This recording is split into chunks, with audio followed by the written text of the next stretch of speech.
Eu acredito que você, com certeza, tenha bagagem para falar sobre isso, mas não sei nem se é uma coisa legal, mas eu acho que é importante para o pessoal saber sobre isso, sobre os riscos. A gente precisa falar.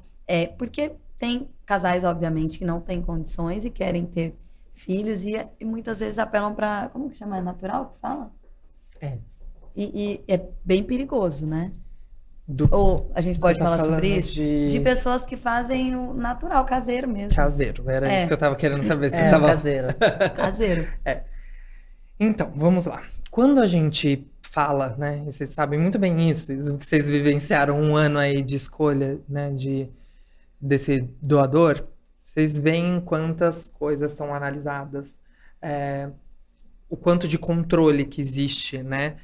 Existe, obviamente, uma super responsabilidade, né, dessas amostras, desses bancos, sobre essas amostras. Então, esses doadores são testados, não só geneticamente, como as sorologias, então todos os exames, né, principalmente de doenças sexualmente transmissíveis, para que a gente não tenha, né, nenhum risco, não exponha, né, gente, eu sempre falo isso em consulta, a gente não está procurando apenas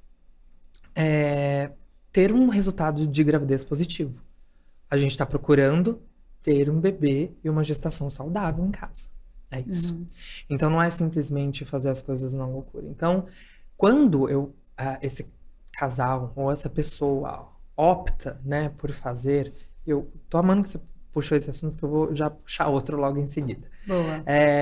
Quando a gente está falando, tô fazendo isso, sei lá, seja por dificuldade ou não possibilidade de fazer, até por custos, você está se expondo a riscos, né? Porque eu não tenho um controle desses exames, mas eu fiz exame agora, vamos supor.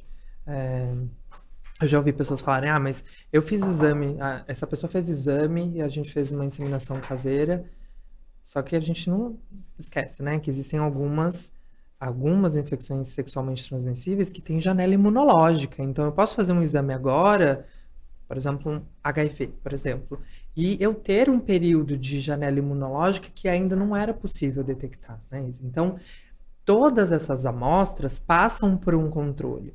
Então, eu volto a dizer, se esse é um fator limitante, né? Principalmente eu não posso, pelos custos, etc., não fique assim, não é acuado, assim, com medo de passar numa avaliação. Passa numa avaliação, porque existem outras formas da gente tentar avaliar isso, né? Então, e é isso que eu quero falar. Eu já tive, por exemplo, casais de paciente, e aí eu vou rebater tudo isso de que você não precisa se submeter a passar, né, por um risco desta forma, e de se expor dessa forma e não fazer da forma que seria a melhor forma técnica de seguir o tratamento, diríamos assim, porque eu já tive casais de pacientes em que, para viabilizar o tratamento, eu tinha um casal de pacientes que queria utilizar os óvulos, né? Ela queria que o óvulo fosse dela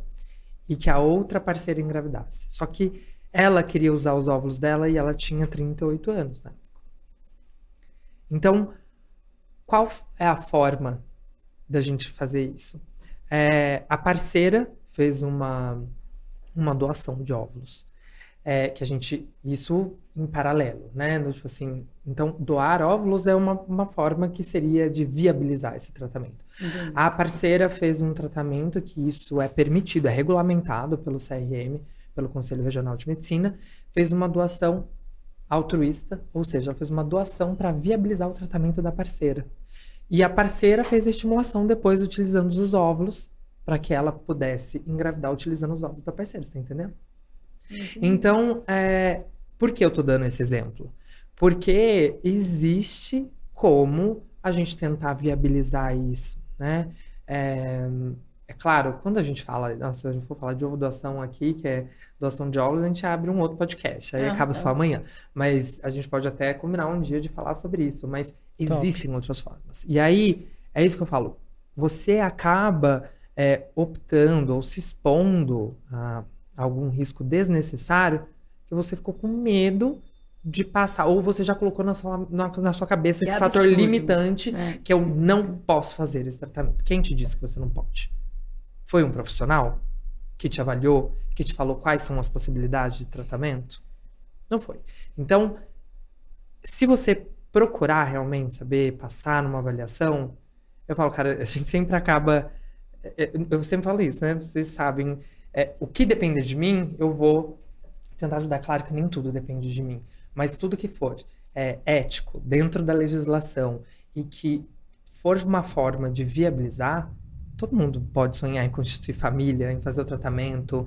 Eu já tive paciente também que procurou para fazer o tratamento como doação de óvulos, então ela doou parte dos óvulos para viabilizar o tratamento. Volto a repetir, isso é regulamentado pelo Conselho Regional de Medicina, e a outra metade dos óvulos, ela congelou os óvulos dela.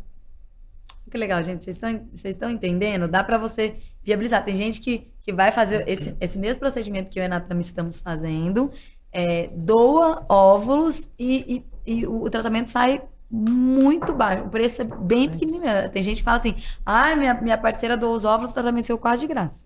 Então, assim, existem maneiras, não precisa se expor. A gente tá falando isso aqui porque a gente entende realmente que todo mundo quer constituir família. O fator financeiro é uma judiação, às vezes você não poder... A gente entende, cara, a pessoa fez caseiro porque ela não podia, ela quer ter uma família. Mas, você viu, existem soluções, você não precisa, não é necessariamente a sua única opção que você tem para constituir uma família.